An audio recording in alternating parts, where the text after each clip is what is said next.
কি অবস্থা আপু? এই তো আলহামদুলিল্লাহ ভালো ভাইয়া। ভালো আছেন? হ্যাঁ। নাম কি আপনার? কেয়া। কেয়া আপু। বয়স কত? 18। 18 বছর। পরিবারে কে কে আছে?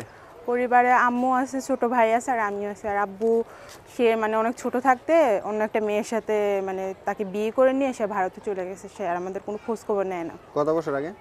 তাও 5-6 বছর। 5-6 বছর আগে। তো বর্তমানে আপনার পরিবার কিভাবে চলতেছে? পরিবার অনেক অভাবে কষ্টে চলতেছে ভাই। মা মানুষের বাসায় কাম করে, আমি বাসায় থাকি। আম্মুটারও বয়স হয়েছে, আম্মু অসুস্থ। তো ঠিকমতো সংসারটা অনেক মানে চলতেছে না, অনেক অভাবে কষ্ট পড়ে অনেক আশা নিয়ে প্রতিবেদনের সামনে আসছি। বুঝতে পারছি। তো এখন প্রতিবেদনে কি চাচ্ছেন আপনি? চাচ্ছি ভালো একটা মনের মানুষ যে আমার দায়িত্ব নিবে, আমাকে আমার পাশে থাকবে, কখনো আমার হাত ছাড়বে না, সুখে দুঃখে সবসময় আমার পাশে থাকবে। সুখে দুঃখে আপনার পাশে থাকবে। তো কি দেশি ছেলে চাই না প্রবাসী ছেলে চাই? যেইখানেই হোক ভাইয়া, কপালে যেইখানে আছে সেইখানেই তো যাইতে হবে। প্রবাসী হোক বাংলাদেশি হোক আমার কোনো সমস্যা নাই। আপনার কোন ছেলে পছন্দ?